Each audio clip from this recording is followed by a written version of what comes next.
안녕하세요. 겨울을 좋아하는 40대 여자입니다.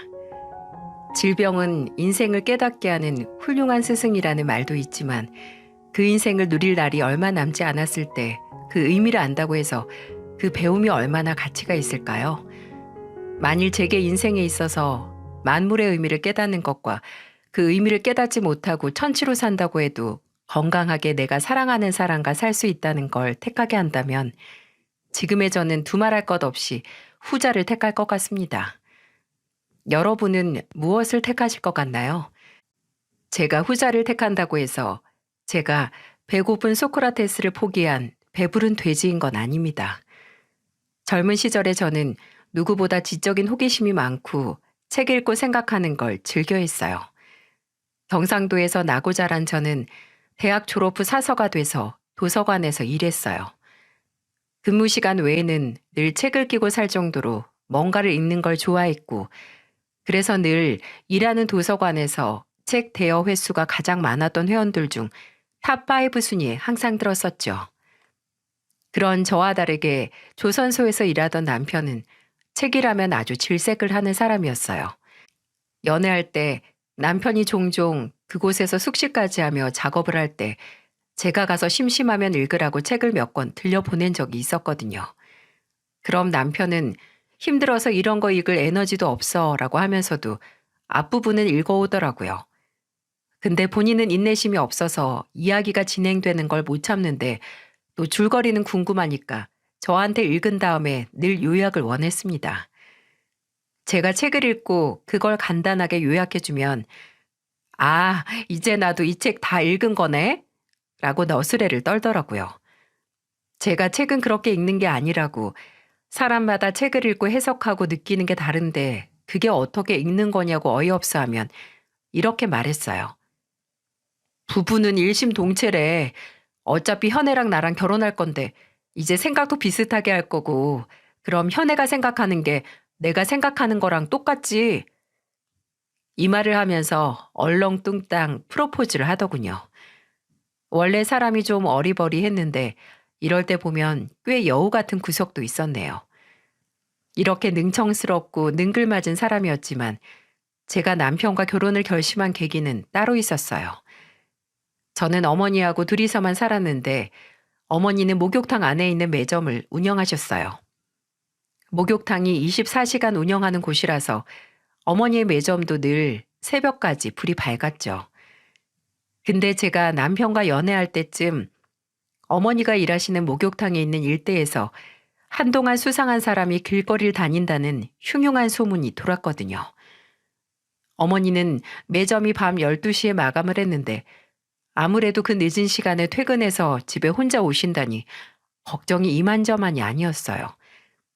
그래서 소문이 잠잠해지기 전까지 제가 마중을 나가려고 했는데 그걸 들은 남편이 그러더라고요. 그 시간에 나갔다가 표적이 제가 되면 어쩌냐고요. 그리고 자신도 어머니가 걱정되니까 본인이 차로 모시고 다니겠다고 했고 한동안 남편은 어머니가 퇴근하는 시간 목욕탕 앞으로 마중을 나가서 집까지 데려다 드리곤 했어요. 어머니는 당연히 너무 미안하고 고마워하셨죠. 근데 남편은 오히려 미안해하는 어머니께 이렇게 해야 제가 밤에 잠을 잘 잔다고 저 밤에 잠 잘 자라고 하는 일이니까 걱정 마시라고 웃어 보였죠. 그때 나보다 내 가족을 더 챙기는 남편을 보고 이 사람과 결혼하고 싶다고 생각을 했어요. 또 남편과 결혼을 할 때 시댁에서는 1억이 되는 결혼 자금을 지원해 주셨는데요. 어머니는 그걸 고마워하시면서도 동시에 불편해 하셨어요. 시아버지께서는 공무원으로 근무 중이셨고 시숙님께서도 공무원이셨거든요. 동시에 안사돈도 사위도 너무 좋은 사람들이고 그런 좋은 집안과 사돈이 되면서 한 푼 내놓지 못하는 게 염치 없는 일이라 생각하시고 어머니는 제게 혼수하라고 1,000만 원을 주셨습니다. 저는 그 돈이 어떤 돈인지 알거든요. 어머니께서 매점에서 하루 종일 일하면서 몇 년 동안 차곡차곡 모은 고생과 세월의 무게가 있는 그런 돈이었어요. 그리고 남편도 그걸 알았고요. 그래서 남편은 그 돈을 저와 함께 어머니께 돌려드리며 말했습니다. 장모님, 저 이 돈 받은 걸로 치겠습니다.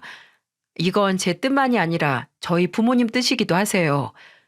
혼자서 힘들게 키운 외동딸과 제 결혼 허락해 주신 것만으로도 감지덕지니까 돈까지 받으면 오히려 제가 장모님 얼굴 뵙기 너무 부끄럽습니다.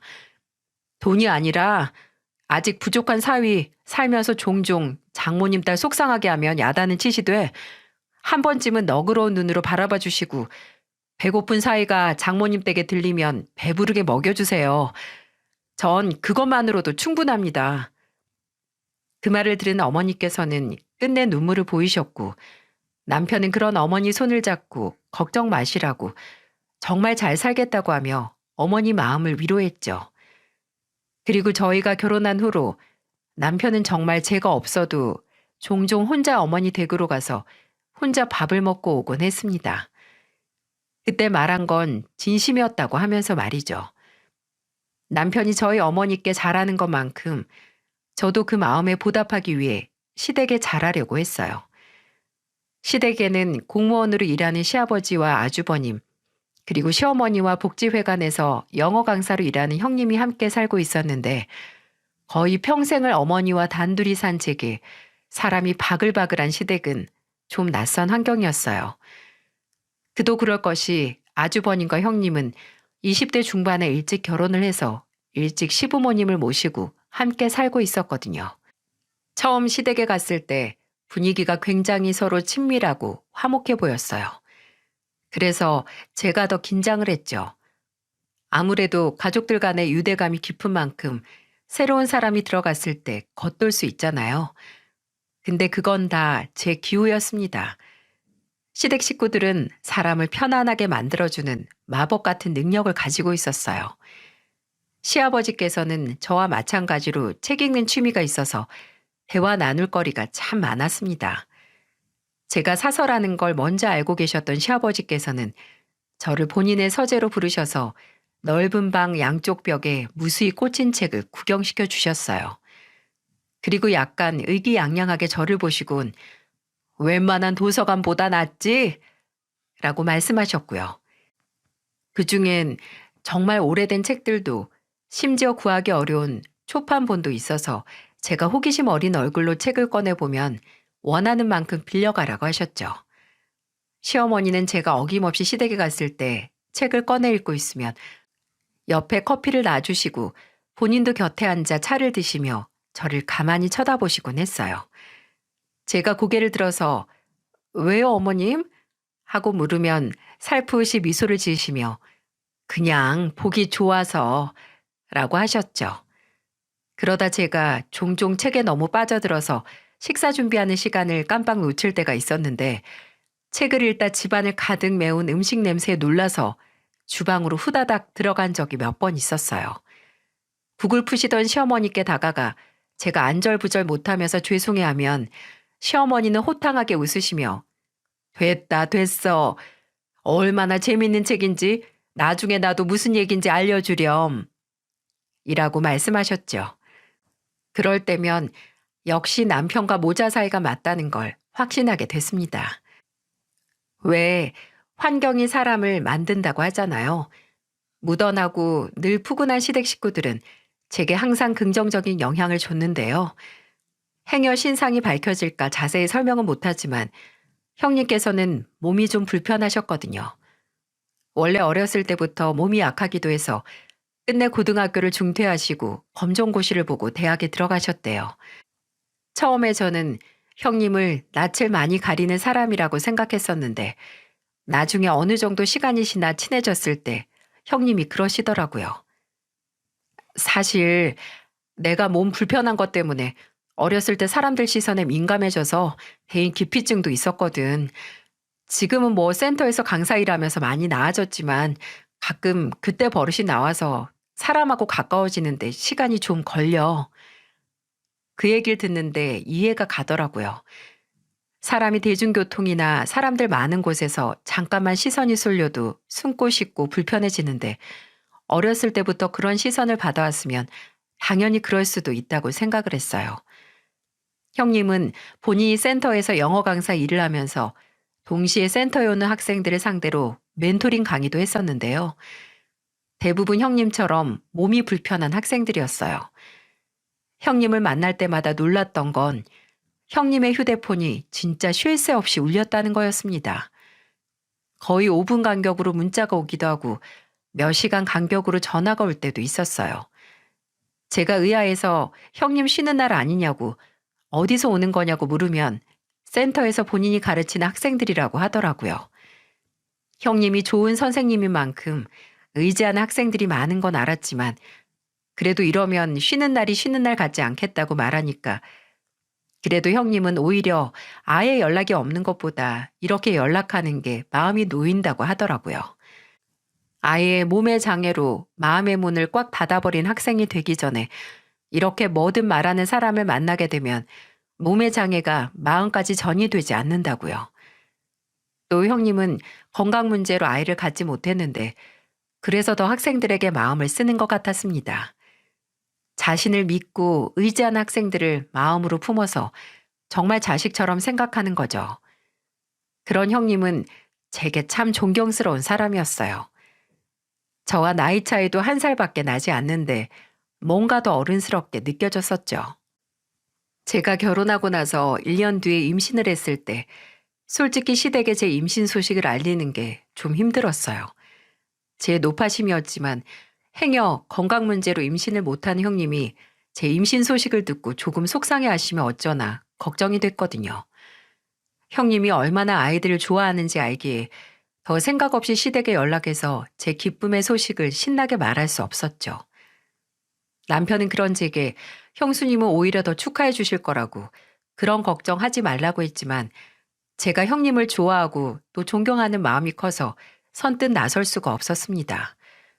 근데 제 괜한 고민을 말하기도 전에 눈치 빠른 형님은 제 임신을 먼저 알아채셨더라고요.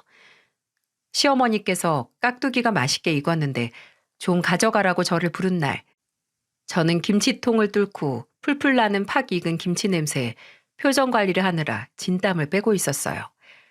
제가 원래 김치는 겉절이보다 팍 익어서 군내가 나는 김치를 좋아하는데 임신을 하고 나니까 익은 김치 냄새에서 생지옥을 느꼈습니다. 그래도 아직 시댁의 임신 소식을 알릴 마음의 준비가 안 돼서 애써 맛있겠다고 감사하다고 하면서 김치를 챙겼는데 그때 저를 가만히 보던 형님이 제게 잠깐 이리 와보라고 하더니 본인 방으로 저를 데리고 가더라고요. 그러더니 하는 말이 글쎄, 동서 솔직히 말해. 혹시 임신했어? 어디서 제 심장 떨어지는 소리 안 들렸나요? 이때 제 머릿속에서는 정말 오만 가지 생각이 다 들었습니다. 머릿속은 팽팽 도는데 말은 못하는 저를 보고 형님은 갑자기 픽 하고 웃으면서 그러시는 겁니다. 그럴 줄 알았어, 동서. 나 때문에 말 못했구나. 혹시나 내가 듣고 속상할까 봐. 아유, 진짜 고민을 사서 한다니까. 뭐하러 그런 걱정을 해. 나 임신 못하는 거 이미 오래전부터 알고 있어서 새삼스러운 것도 아닌데 동서가 나 생각해주는 건 진짜 고마운데 안 그래도 돼. 가족이 뭐야? 좋은 일 있으면 다 같이 나누고 기뻐하고 슬픈 일도 나누는 게 가족인데 내가 동서가 임신했다고 괜히 질투하고 심술 부리겠어? 걱정 말고 빨리 어머님한테 가서 말해. 어머님 첫 손주 생겼다고. 그래서 그날 시어머니께 제 임신 소식을 알렸습니다.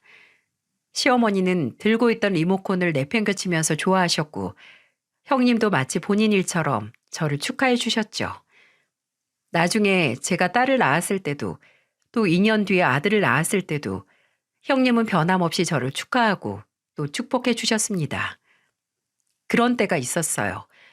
복작복작 가족들 틈에 둘러싸여서 모든 걸 함께 나누는 그런 때요. 저희는 매년 함께 계절을 나고 함께 여행을 하고 좋은 일이 있으면 가장 먼저 서로에게 알렸고 슬픈 일이 생기면 누구보다 먼저 알고 곁을 지켰습니다. 저희 어머니가 초기 당뇨 진단을 받고 제가 힘들었을 때도 시부모님께서는 주변 지인 중에 당뇨인 사람이 있는데 평소 식단에만 신경 쓰고 관리만 하면 괜찮다더라. 너무 염려 말라고 저를 위로해 주셨고 시숙님은 친구가 근무하는 병원을 알아봐 주시기도 하셨어요. 사람은 어쩔 수 없이 누군가와 함께 있음에도 외로움을 느낄 수밖에 없다는데 저는 결혼하고 단 한순간도 외로움을 느낄 새가 없이 살았어요. 그리고 그 일상은 영원할 것이라고 근거 없는 믿음을 가지고 있었어요. 왜 주변에 이런저런 소식들을 접하다 보면 그런 이야기 들을 때 없으신가요? 저 집에 작년에 아들이 세상을 떠나더니 올해 어머니마저 갔다더라. 아버지가 암에 걸렸는데 유전인지 딸까지 저번에 유방암 선고받아서 항암 치료 중이더라. 이렇게 갑자기 불행이 한 번에 들이닥쳐서 주변의 이야깃거리가 되는 그런 집안이요. 저도 20대였던 시절에 제 친구의 친척 오빠가 예전에 사고로 세상을 떠나고 그 슬픔을 못 이긴 어머니가 극단적인 선택을 했다는 그런 얘기를 들은 적이 있었어요. 그때는 그저 아, 그런 일이 있구나. 참 안 됐다, 딱하다. 라고 순간적인 안타까움만 느꼈을 뿐이지. 그렇잖아요. 주변에 기적적인 일이 들려오면 언젠가 내게도 저런 일이 일어났으면 좋겠다 라는 생각을 하지만 불행한 소식을 접하면 아이고 안 됐네 하고 내게는 저런 일이 안 일어날 거라는 생각을 하기 마련이죠. 저도 그랬습니다. 제게도 그런 일이 일어날 수 있다는 생각을 전혀 못했어요. 결혼을 하고 5년 뒤 그날은 저희 결혼 기념일이었습니다. 애들 2명을 데리고 분위기 좋은 곳에서 식사를 하기보단 그냥 집에서 뭐나 만들어 먹자는 생각에 남편과 마트에서 장을 보고 있었죠. 근데 그때 남편의 휴대폰이 울렸는데 아주버님의 전화더라고요. 웃으면서 전화를 받은 남편은 순식간에 얼굴이 잿빛으로 변하더니 아들을 안아들고 제게 말했습니다. 여보, 우리 지금 가야 돼. 아버지 사고 나셨대. 이게 무슨 말인가요? 사고라니. 마음속으로는 무슨 사고인지 얼마나 심각한 건지 5만 가지 질문이 생각나는데 당장 사색이 된 남편을 보고 차마 입이 떨어지지 않아 일단 저도 딸을 안아들고 차가 있는 주차장으로 향했습니다. 그리고 가는 길에 어머니 댁에 가서 애들을 맡기고 저와 남편은 아주버님이 알려준 병원으로 갔습니다. 시아버지는 자전거를 타러 나가셨다가 음주운전 차량에 치여 괴퇴골 골절과 두부 손상 등 중상을 입으셨고 그로 인한 대형 수술을 받으시다 수술대 위에서 세상을 떠나셨어요. 정말 현실 같지가 않았어요. 정말 끔찍한 악몽을 꾸는 것 같았습니다. 수술실 앞에서 남편도 시숙님도 형님도 바닥에 주저앉아서 소리도 못 내고 우시던 시어머니는 쓰러지셔서 입원을 하셔야 했죠. 당장 사망 선고를 받고 장례까지 치러야 하게 됐는데 저희 모두 길을 잃은 아이처럼 제대로 된 사고도 행동도 할 수 없었어요. 병원에서 조치 후에 간신히 시숙님의 부축을 받고 시아버지의 장례식에 참석하실 수 있었던 시어머니는 시아버지 영정사진 앞에 서자마자 바로 안 돼, 안 돼 라고 되뇌이시다 다시 졸도하셔서 실려가셨어요. 시어머니는 차마 그 상실의 무게를 감당하지 못하셔서 시아버지가 가시는 길을 끝내 배웅하지 못하셨습니다. 꽤 오래 시댁에는 무거운 먹구름이 자리 잡았어요. 저희 모두의 슬픔과 상실은 분노가 돼서 음주운전을 한 가해자에게 향했고요. 처음에는 절대로 합의를 해줄 생각이 없었습니다. 저희 시아버지의 목숨을 앗아간 그 무책임하고 끔찍한 선택에 대한 벌을 받게 해주고 싶었어요. 하지만 가해자 측에서는 끝까지 합의를 제안해왔습니다. 징역을 받아도 감형을 위해서 합의금을 제시해온 거죠. 근데 사람의 모습에 값을 매긴다는 게 말이나 되나요? 저희 가족 중 누구 하나 그 합의금을 받을 생각을 안 하고 오로지 가해자에게 엄중한 처벌이 내려지기만을 바랐어요. 가해자 측 변호사는 가해자가 애가 셋인 가장이라고 제발 선처를 부탁한다고 했지만 애가 셋이면서 대체 무슨 정신머리로 음주운전을 하나요? 저희 모두 코웃음 치면서 헛수고하지 말라고 했지만 시어머니께서는 다르셨어요. 시아버지의 장례식 후에 잠도 못 주무시고 잘 먹지도 말을 하시지도 않던 시어머니께서는 그냥 합의를 하자고 하셨어요. 그냥 빨리 잊고 싶다. 더 이상 누구 하나 붙잡고 평생 원망하면 뭐하니. 내 속만 더 썩어 들어가지. 계속 연락 오는 것도 듣기 싫고 네 아버지 붙잡고 있는 것 같아서 힘들다. 그리고 사람 인생이 뭐 이렇게 허무하니? 이렇게 있었던 것도 모르게 순식간에 세상에서 사라지는데 정말 언제 어떻게 될지 모르는 게 사람 일인가 싶다. 그래서 더 무서워. 너희도 그렇고 나도 언제 어떻게 될지 모르는 거 아니니? 내 남편 뺏어간 인간 고작 몇 년 더 감옥 안에서 살게 할 바엔 합의금 받고 속 편해질란다. 나 너무 이기적이니? 하나 있는 남편 목숨이랑 돈이랑 맞바꾼 매정한 사람 같지? 네 아버지 행여 하늘에서 이런 마누라라고 상처받지 않는 건지 모르겠다. 미안해요. 미안해. 내가 너무 미안해. 시어머니는 시아버지의 죽음으로 큰 충격을 받으신 것 같았어요. 약간의 트라우마처럼 언제 어디서든 안전하지 않다는 불안증이 생기신 거죠. 근데 세상에 누가 그런 선택을 한 시어머니를 탓할 수 있겠습니까? 남편도 시숙님도 형님도 그리고 저도 누구 하나 그런 시어머니의 생각을 바꾸려고 하지 않고 뜻을 따를 수밖에 없었어요. 그래서 가해자 측과 거액의 합의금을 받고 합의를 했고 저희는 복수나 분노를 애써 떨쳐내려 노력하며 살았습니다. 하지만 끝까지 저와 남편은 매년 결혼 기념일이 되면 저희의 결혼을 축하하지 못하긴 했어요. 그래도 시간은 어느 정도 망각과 치유의 힘이 있더라고요. 그래도 완전히 예전처럼 돌아가지 못했습니다. 이전처럼 가족들끼리 자주 만났지만 미묘하게 대화를 하다 웃다가 잠시 침묵이 생기는 미묘한 순간이 있었어요. 시어머니께서는 시아버지 물건을 정리하시며 제게 시아버지가 생전 모으시던 책들 중 간직할 건 간직하고 처분할 건 처분하라고 하셨는데 차마 그 중에서 고르질 못하겠는 거예요. 그래서 일부분은 중고서적으로 도서관에 기부를 했고 평소 시아버지께서 자주 읽는 책은 지금도 제가 간직 중이에요. 그중엔 시아버지가 읽으시다가 좋은 글귀를 표시하고 그에 대한 생각을 짧게 적은 부분이 있었는데 책을 읽다가 그런 부분을 발견하게 되면 뭔가 시아버지와 함께 독서를 하는 기분이 들 때가 있었는데 제게는 그게 시아버지 죽음을 덤덤하게 받아들이게 되는 일종의 의식처럼 받아들여졌죠. 저희 가족은 저마다의 방법으로 시아버지가 떠난 자리를 치유했습니다. 물론 서로 기대고 의지하고 때로는 솔직하게 그 슬픔을 나누기도 했고요. 그렇게 서로가 각자 하나씩 가슴 속에 뻥 하고 뚫린 시아버지의 빈자리를 메꿔가고 있었는데 4년 뒤 애써 빠져나온 상실의 늪에서 저는 지옥의 낭떠러지로 굴러떨어지고 말았어요.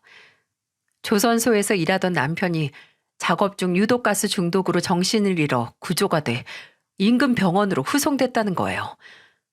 병원에서는 환자가 위독하니 보호자분께서 바로 오셔야 한다고 했고 당시 집에 막 도착한 저는 다시 신발만 신고 밖으로 뛰쳐나왔어요. 병원으로 향하는데 손발은 떨리지.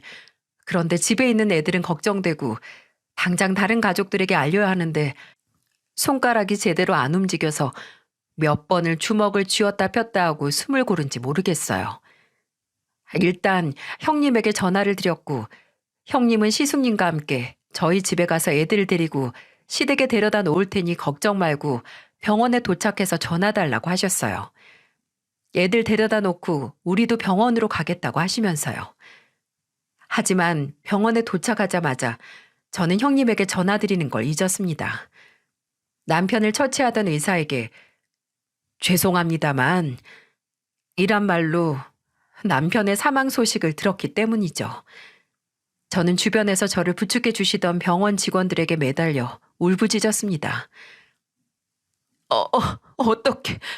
어떻게 해요? 어떻게 우리 남편 어떻게? 그렇게 울다가 과호흡이 와서 저도 누워있는 남편처럼 병원 침대에 눕게 됐어요. 진정제를 맞고 눈을 떴을 때 눈앞에는 시어머니와 형님이 수척한 얼굴로 저를 내려다보고 있었죠. 저희는 눈을 마주치자마자 누가 먼저라고 할 것도 없이 울음을 터뜨렸고, 저는 눈을 들여다보자마자 눈물을 흘리는 시어머니에게 안겨서 말했어요. 왜, 왜 우세요? 네? 어머님도, 형님도 왜 우세요? 아니잖아요. 우리 남편 괜찮잖아요. 안 죽었잖아요. 현실을 부정하는 제 말에 시어머니와 형님의 울음소리는 더 커졌고, 시어머니는 제 등을 쓰다듬어 주시며 불쌍한 우리 현애 어쩌니? 아유, 불쌍한 우리 현애 라고 하시며 우셨어요. 시어머니가 시아버지를 떠나보냈을 때 모습이 제가 남편을 떠나보내는 모습과 비슷했어요. 저도 몇 번을 정신을 잃고 나중에는 탈수까지 와서 몇 번이나 실려갔거든요. 사람이 감당할 수 없는 정도의 스트레스를 받으면 그대로 넘어가더라고요. 근데 그 순간마다 정신을 차리고 눈앞에 천장이 보이면 일어나야겠다는 생각은 안 들고 이대로 다시 눈을 감고 싶다는 생각이 간절했어요. 눈을 감았다 뜨면 오늘 저녁에 만두전골 해먹자고 하고 출근한 남편이 나타났으면 했습니다. 하지만 현실은 그저 저를 불쌍하고 안쓰럽게 쳐다보는 사람들만 수두룩하더군요. 시아버지 떠나신 지 얼마나 됐다고 다시 제게 이런 시련이 찾아왔을까요? 남편의 장례식 후에 잠시 저희 어머니가 저희 집에 오셔서 생활하시며 제 곁을 지켜주셨어요. 아무래도 저 혼자서 애들을 보는 것도 한계가 있고 제 상태가 정말 말이 아니었거든요. 불면증에 2주 만에 8kg가 빠져서 식이장애까지 왔었어요. 식이장애는 병원을 다니며 나아졌지만 그때 빠진 살은 지금도 뭘 해도 안 붙더라고요. 꿈을 정말 자주 꿨는데 계속 남편이 나왔어요. 남편이 나와서 제가 밥을 차려주는 꿈도 꾸고 남편이 잠깐 집에 와서 씻고 가는 꿈도 꾸고 저랑 손을 잡고 산책을 하거나 남편이 자고 있는 저를 깨우는 꿈도 꿨었습니다. 근데 꿈에 나오는 남편은 이상하게 말을 안 하더라고요. 제가 붙잡고 가지 말라고 하고 이번에 나랑 말 좀 하자고 해도 남편은 끝까지 입을 열지 않아서 제가 그런 남편을 애타게 부르다 꿈에서 깨서 한동안 식은땀을 흘리며 멍하니 있었어요. 이러다 보니 누군가를 붙잡고 꿈 얘기를 하고 싶더라고요. 남편이 왜 날 이렇게 찾아올까? 남편을 잘 아는 사람과 얘기를 하고 싶었습니다. 그래서 시댁에 갔었어요. 시어머니는 한동안 오지 않던 제가 나타나자 바로 껴안아 주시며 잘 왔다고 괜찮냐고 하시며 눈물을 보이셨고 저는 시어머니 앞에 앉아서 한동안 제가 꾼 꿈 얘기를 했었습니다. 근데 시어머니가 가만히 들으시다가 그러시는 거예요. 현애야, 먼저 간 사람이 꿈에 나와서 말을 안 하는 게 오히려 좋은 거라고 하더라. 억울할 것도 후회할 것도 없어서 할 말이 없는 거라고. 아마 민호가 그렇게 급작스럽게 갔어도 현애 너를 믿으니까 더 이상 해줄 말이 없나 보다. 네가 누구보다 애들하고 잘 살 걸 아니까. 그래도 얼굴은 보고 가고 싶으니까 와서 얼굴만 보고 가는 게 아닐까? 그러니까 너도 민호가 안심할 수 있게 이제 그만 힘들어하고 그냥 잘 살기만 하자. 잘 살 수 있게 그것만 생각해. 알았지? 이게 뭐야. 며칠 만에 얼굴이 반쪽이 돼선. 이러니까 민호가 계속 와서 우리 현애 잘 먹나 살은 좀 오르나 보고 가지. 시어머니의 말씀을 듣고 꿈속에서 마주했던 남편의 눈빛이 생각나면서 그래, 내가 이러면 안 되지. 어쩌면 내 그리움과 아픔이 남편을 잡고 있을 수도 있겠다는 생각이 들더라고요.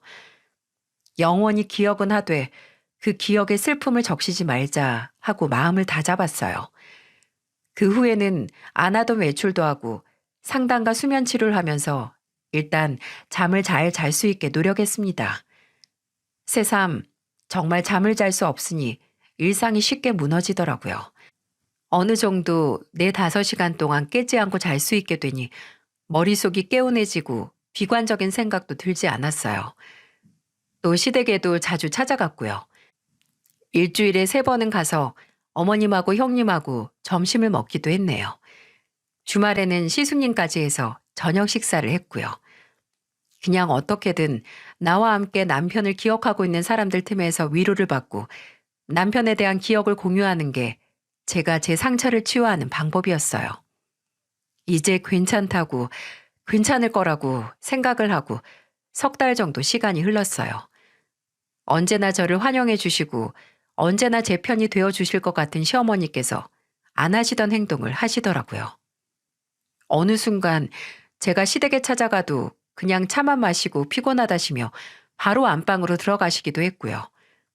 또 다른 날은 아예 방에서 나오지도 않으셨어요. 저는 그때 시어머니께서 어디가 편찮으신 게 아닌가 해서 불안해졌습니다. 그래서 형님에게 말했죠. 어머니께 무슨 문제가 있는 게 아니냐고요. 근데 형님도 아주버님도 그냥 체력이 좀 떨어지시는 게 요새 피로감을 잘 느끼신다고 그런 말만 하시더군요. 그렇다면 운동이 부족한 게 아닌가 싶어서 저는 배드민턴이나 그냥 가벼운 산책을 함께 하자고 시어머니께 권유했어요. 근데 시어머니는 필요 없다고 하시며 제게 이렇게 말씀하시는 겁니다. 근데 현애 넌 언제까지 놀 거니? 너도 이제 다시 일이든 뭐든 시작해야지. 허송세월 보내지 말고. 좀 당황했습니다.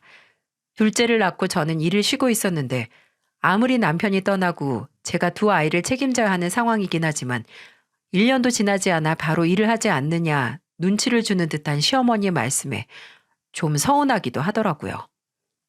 그래도 우리 어머님이 나를 생각해서 걱정돼서 하는 말이겠거니 생각하고 그러게요. 지금 저 받아주는 곳이 있을까요? 라고 가볍게 대답했던 것 같네요. 근데 그 후에도 시어머니는 아예 아주 찾아오는 저 자체가 문제라는 듯한 말을 자주 하셨어요. 어느 날은 같이 제가 사온 케이크를 잘라서 커피와 함께 먹다가 문득 이러셨어요. 너 언제까지 이렇게 자주 찾아올 거니? 내가 저번부터 말하고 싶었는데 여기가 뭐 방앗간도 아니고 계속해서 찾아오면 나도 그렇고 민중이도 그렇고 경원이도 그렇고 좀 불편할 것 같지 않니? 갑자기 왜 그러세요, 어머님? 혹시 제가 찾아오는 게 불편하세요? 아무래도 그렇지. 우리도 우리 식구들끼리 그냥 편하게 있고 싶은데 너 오면 안 먹던 반찬도 꺼내야 하고 손님인데 뭐든 내와야 하고. 우리 식구, 그 말을 듣는데 와, 가슴이 지끈거리더라고요. 그 식구에 저는 안 들어간 건가요? 그날은 너무 당황스럽고 서운해서 그냥 집으로 왔습니다. 그렇게 저도 마음이 불편해서 시댁에 안 찾아갔었는데 며칠 뒤 시어머니께서 저를 부르시더라고요. 저는 시어머니께서 그날 일에 대해 제게 사과를 하시고 오해를 푸시려고 하시나 하는 마음에 시댁으로 갔는데 시어머니는 아예 그날 제게 했던 말을 확인 사살하기 위해 부르셨던 거였어요. 현애야, 이 말 듣고 네가 너무 상처받지 않았으면 좋겠는데 이제 이 집에 안 찾아왔으면 좋겠구나. 네? 어머님, 아니, 왜요? 제가 혹시 뭘 잘못했나요? 아니, 네가 뭐 잘못한 게 있어. 그냥 연이 다 된 거지. 민호도 그렇게 갔는데 언제까지 혼자 된 며느리랑 이렇게 자주 보는 것도 영 왜 그래야 하는지 모르겠다. 솔직히 너 보면 나도 계속 민호 생각이 나서 괴로워. 그러니까 너도 이제 그만 찾아오고 네 인생, 네 새끼들이랑 살아라. 너도 나 보면 민호 생각나지 않니? 아직도 거실에 있는 민호 사진 보고 우는 애가 언제까지 제자리 걸음하려고 여길 찾아와. 이제 그만하자. 저는 그런 시어머니의 말씀에 매달렸죠. 갑자기 왜 그러시냐고. 뭐가 불만이시면 고치게 말을 해달라고 해도 시어머니는 고개를 단호하게 저으시며 입을 꾹 다무셨어요. 그 후로도 몇 번씩 시댁에 찾아갔지만 시어머니께서는 저를 만나주지 않았고 얼굴을 마주한다고 해도 제가 없는 것처럼 쳐다보지 않으셨어요. 이미 마음속에서 저라는 존재를 정리하신 것만 같아서 충격적이고 또 배신을 당한 것만 같아서 너무 서러웠어요. 저는 더 이상 말을 해도 저를 봐주지 않는 시어머니를 보다 얼굴을 축축하게 적신 눈물을 닦고 말했어요. 저 자체가 어머니께 먼저 간 아들 생각나게 해서 고통을 줄지 생각도 못했어요. 저는 어머님을 보면서 어머님하고 남편 얘기를 하면서 오히려 위로받았거든요. 근데 어머님은 그게 아니었나 보네요. 죄송합니다. 어머님이 원하시는 대로 눈앞에 안 나타나고 잘 살게요. 지금까지 감사했습니다. 어머님, 건강하세요. 나중에 형님이 저를 찾아와 어머님도 그동안 고민을 많이 하셨고 동서가 왔다 가면 매일 우셨다고 설명을 해주셨어요. 자식을 떠나보낸 마음이 아마 쉽게 아물지 않을 거고 아마 평생 아물지 않을지도 모른다고 하셨죠. 그래도 동서를 아끼지 않는 건 아니니까 힘든 일이 있으면 본인에게 연락하라고 저를 위로해주고 갔습니다. 하지만 그런 형님의 말에도 제가 시어머니께 받은 상처가 나아지는 건 아니었어요. 시어머니의 말도 형님의 말도 이해는 갔지만 그래도 서럽고 뭔가 버림받은 기분은 나아지질 않더라고요. 그리고 그런 마음은 한 달 만에 황당함과 의아함으로 바뀌었습니다. 그 일이 있고 다음 달 23일에 시어머니 이름으로 제 통장에 200만 원이 입금되어 있는 거예요. 이게 뭐지 싶었죠. 설마 이거 먹고 떨어지라고 시어머니께서 보낸 위자료 같은 건가 싶었고 또 설마 먼저 화해 메시지를 돈으로 보내신 건가 싶었어요. 근데 그때는 제 마음에도 좀 배신감이 남아있던 터라 다시 그 돈을 돌려보냈어요. 근데 몇 분 뒤에 그 돈이 다시 돌아오는 겁니다. 그래도 받고 싶지 않아서 다시 돌려보냈는데 몇 시간 뒤에 아주버님에게 전화가 왔어요. 재수 씨, 갑자기 돈이 들어와 있어서 놀랐죠? 먼저 말 못해서 미안해요. 그 돈 어머니가 지아랑 지성이 앞으로 중학교 들어가고 초등학교 들어가면 학원비라도 보태고 싶으셔서 보내시는 거라니까 그냥 받아요. 재수 씨도 어머니가 재수 씨 미워서 그렇게 보낸 거 아니라는 거 알잖아요. 그냥 본인도 살려고 사지 하나 잘라내는 심정으로 재수 씨 보낸 거니까 어머니 마음 조금이라도 편안하게 해줘요. 그 전화를 하고 몇 분 뒤에 제가 도로 돌려보냈던 200만 원이 제 통장으로 돌아왔고 저는 다시 그 돈을 돌려보내지 않았습니다. 그리고 따로 애들 교육비를 위한 통장을 만들어서 그 돈을 넣었어요. 근데 그 다음 달 23일에 또 200만 원이 들어온 겁니다. 그리고 이번엔 형님이 만나서 식사 한번 하자고 저를 불렀고 제게 아마 앞으로 시어머니께서 계속 200만 원씩 돈을 보낼 거라고 그러니까 부담스러워하지 말고 그냥 다른 생각하지 말고 받으라고 하시더군요. 동서한테 미안해서 보내는 거니까 받으라고요. 그렇게 5년 동안 시어머니는 꼬박꼬박 매달 23일이 되면 200만 원씩 제게 보내셨어요. 그 돈은 애들 통장에 차곡차곡 모여서 종종 학원비나 용돈, 애들 물건을 사는 생활비로 쓰였어요.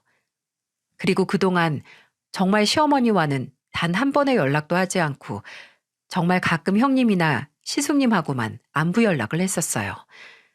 저는 저대로 다시 일을 시작해서 동네 책방에서 아르바이트를 했었고 어느덧 딸은 중학교 졸업을 앞두고 둘째는 중학교에 입학했습니다.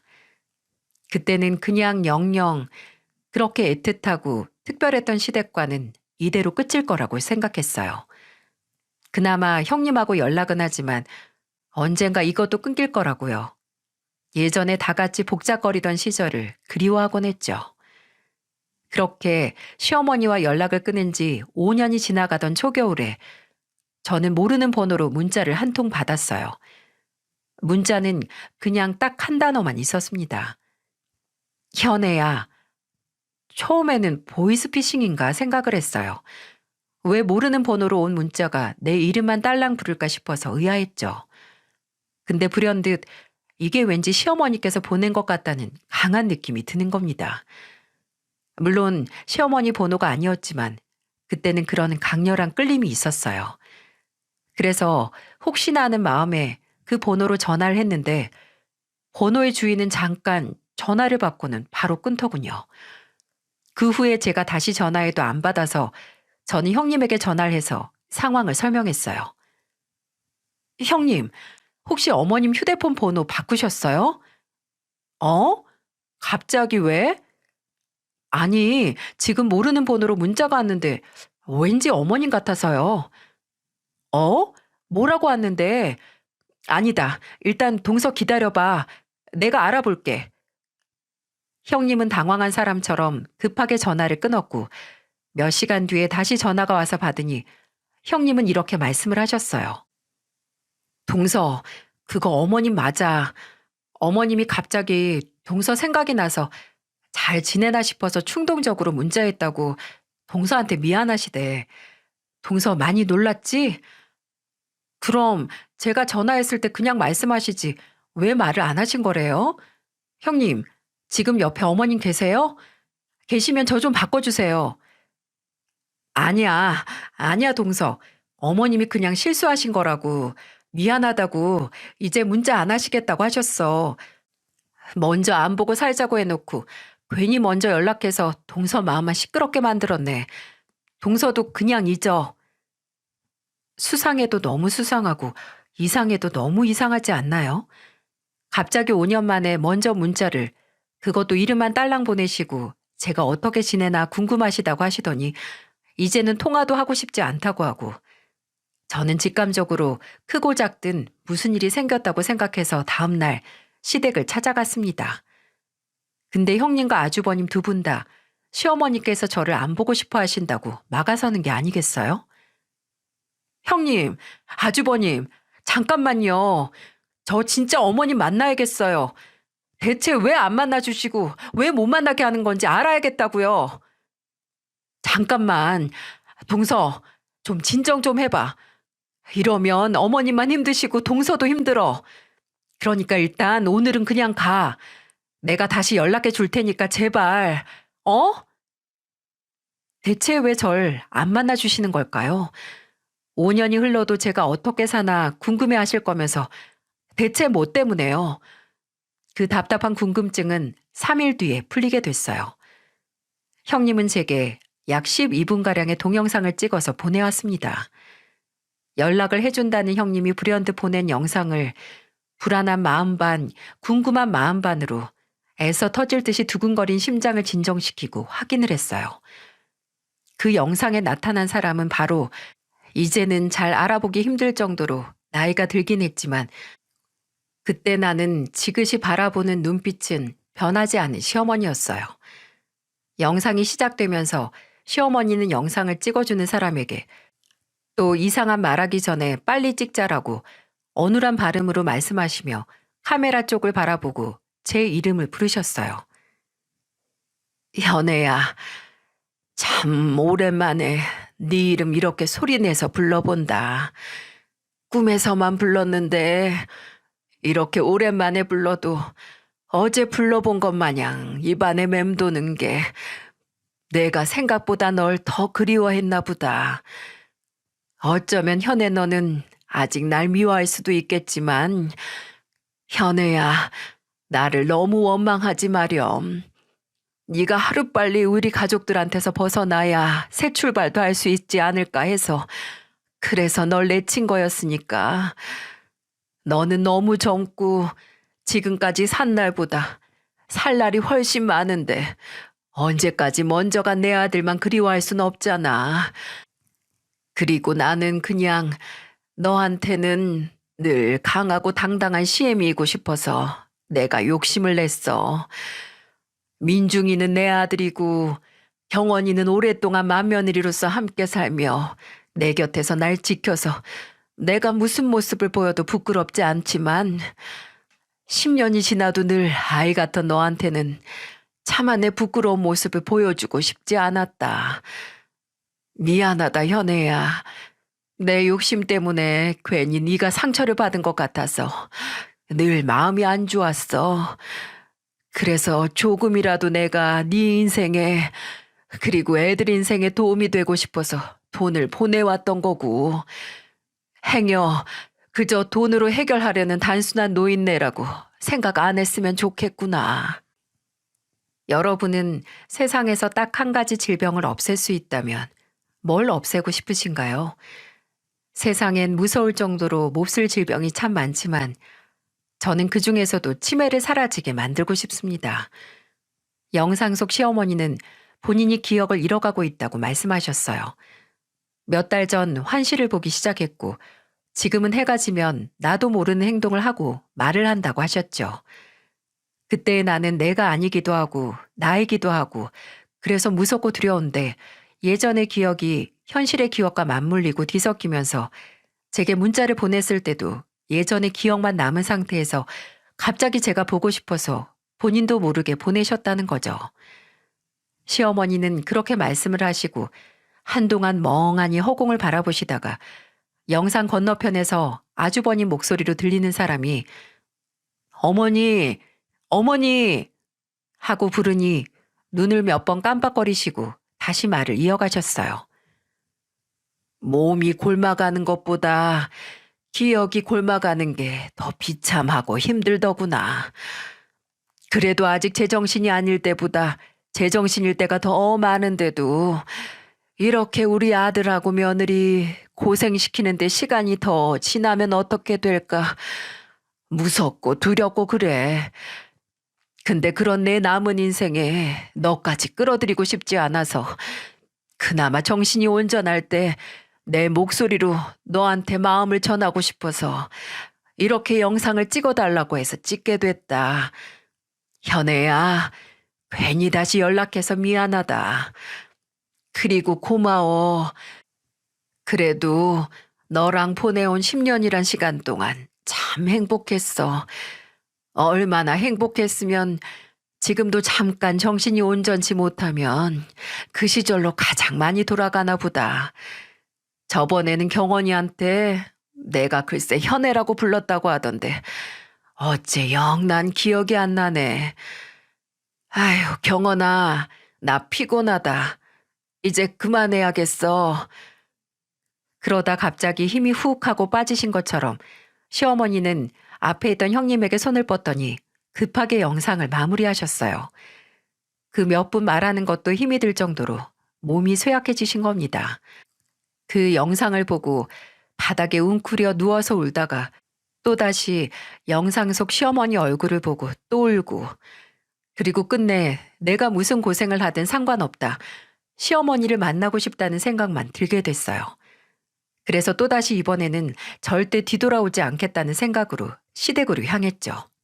그리고 또 제 앞을 막아선 형님과 시숙님에게 이제는 무릎까지 꿇어가면서 제발 만나게 해달라고 울었어요.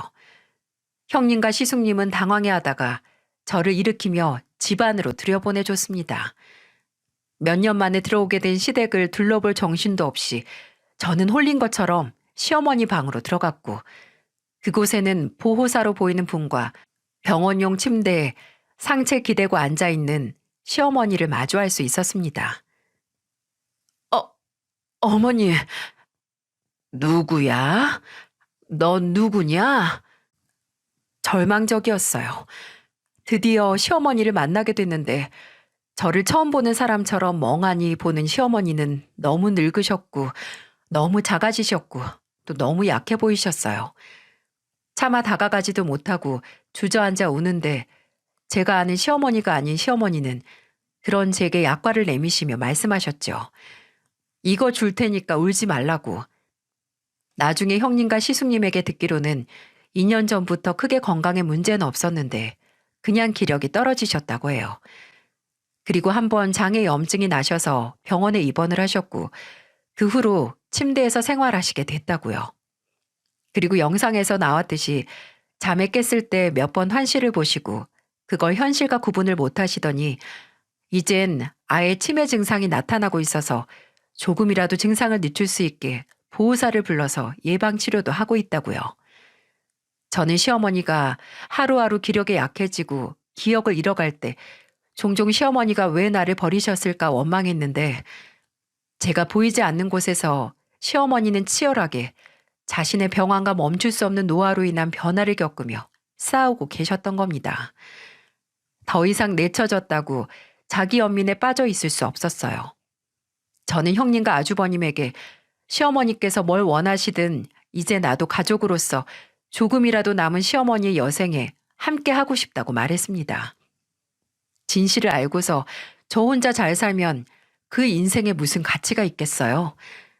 제게 약과를 주고 갑자기 졸리다며 잠에 드셨다가 일어나신 시어머니는 한동안 허공을 보시다 저를 발견하시고 깜짝 놀라셨어요. 네가 왜 여기 있냐고 시숙님께 네가 부른 거냐고 하시며 화도 역정도 내셨죠. 저는 그런 시어머니 손을 잡고 아니라고 제가 오고 싶어서 제가 어머님 보고 싶어서 왔다고 그리고 앞으로 올 거라고 말씀을 드렸습니다. 이제 무슨 짓을 해도 저를 막을 수 없을 거라고 어머님도 저를 말리지 못하실 거라고 제 의지를 확인시켜 드렸어요. 시어머니는 재작년 겨울에 끝내 새벽에 주무시다가 돌아가셨지만 돌아가시기 직전까지 저와 종이접기를 하셨어요. 치매 치료를 위해 항상 가족들의 이름으로 받아쓰기를 하거나 저와 종이접기를 하셨는데 한 번은 저보다도 더 앵무새를 잘 접으시다가 또 그게 좀처럼 안 되면 아이처럼 토라지고 종이를 찢고 제게 던지기도 하셨네요. 그럼 저는 다시 종이를 꺼내서 같이 천천히 해보자고 시어머니를 살살 달랬죠.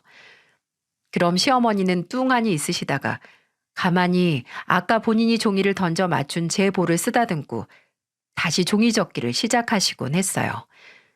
물론 정말 시어머니의 증상이 심한 날도 많았습니다. 그럴 때마다 화나 답답함보다 속상함이 더 커서 힘들었지만 제 안에 남은 시어머니에 대한 기억은 그저 좋은 기억뿐이네요.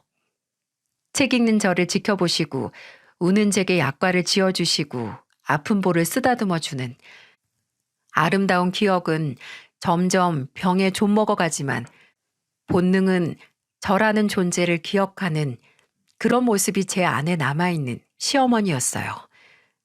얼마 전 형님과 시숙님 그리고 애들을 데리고 시어머니께 다녀왔는데 먼저 떠난 시아버지와 그리고 제 남편과 같은 곳에 안치된 시어머니의 사진은 예전에 가장 행복했던 그 시절 찍은 사진이었는데 그냥 보기만 해도 웃음 나고 눈물이 함께 나는 그런 형용할 수 없는 힘을 갖고 있었어요. 저도 형님도 시숙님도 묵묵하게 영정 사진 앞에서 눈물을 훔치다가 누구라고 먼저 할 거 없이 예전 좋았던 기억을 떠올리며 그거 생각나요? 예전에 어머님이 라고 운을 뗐어요. 사람의 기억이란 게 그런 것 같습니다. 그저 기억하는 것만으로도 그 사람의 가치를 증명해내는 것 같아요. 많은 사람에게 좋은 기억으로 오랫동안 회자되는 것만으로 다른 곳에서 마치 그 사람이 살아있는 것 같은 그런 효과를 내는 것만 같네요. 앞으로도 시어머니도 시아버지도 그리고 제 남편도 어디선가 저와 제 가족을 봐주고 있을 그 사람들을 위해 더 많이 기억하고 그리고 좋은 기억만 하려고 노력을 해야겠어요. 제 안에서 영원히 그 사람들이 살아있을 수 있게 말이죠. 제 이야기를 인내심 있게 끝까지 들어주신 여러분께 감사드립니다. 부디 소중한 사랑과의 소중한 기억을 잊지 않고 언젠가 그 향수의 힘으로 살아갈 힘을 얻길 바랍니다.